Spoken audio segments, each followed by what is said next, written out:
د پامیر بلور د مالګې د تولید یوازینی فابریکه د هیواد په شمال کې د آیودین لرونکي مالګې د پروسس فابریکه ده چې د هیواد د اقتصادي پیاوړتیا او په هیواد کې د باثباته کاري فرصتونو د رامنځته کولو په موخه له څو کلونو راهیسې فعالیت کوي. د دې تولیدي فابریکې رئیس خپلې بېلابېلې ټولنیزې ننګونې په ډاګه کړې او ویل چې دغه فابریکې د پامیر بلور له نوم او برند څخه په ناوړه ګټه اخیستو د ورته محصولاتو په تولید کې له ګڼو ستونزو سره مخ ده او د ټولنیزو ستونزو د هواري لپاره باید لازم اقدامات وشي.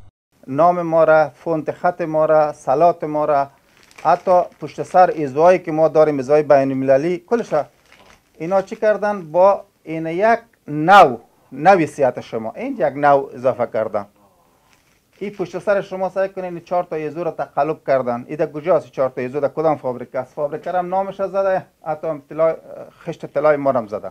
ما به قلت آیودین گرفتار هستیم. آیودین به ما نمیرسه و اگر میرسه هم دست کسایی هست که به قیمت بسیار بالا سر از اون مفاد میمانند. این آیودین برای ما آزاد بسازن که ما خود در فابریکه خود بیاریم مصرف بکنیم. په ورته وخت کې د بلخ ولایت د صنعت او معدن خونې رئیس د هغو اقداماتو یادونه وکړه چې د صنعتکارانو د فابریکو څښتنانو د ټولنیزو ستونزو د حل په برخه کې له هیڅ ډول هڅو ډډه نه ده کړې.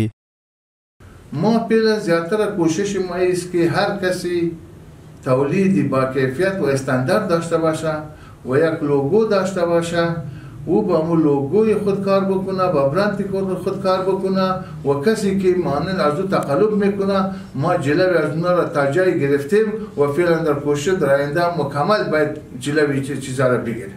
د سوداګریزو توکو واردول، د برېښنا لوړې بیې او د ترانسپورت نشتوالی د صنعتکارانو او د فابریکو څښتنانو یو له اساسي ننګونو څخه ده چې له نیکه مرغه په بلخ کې د اسلامي امارت مسؤلین هڅه کوي چې د دوی ټولنیزې ستونزې راکمې کړي.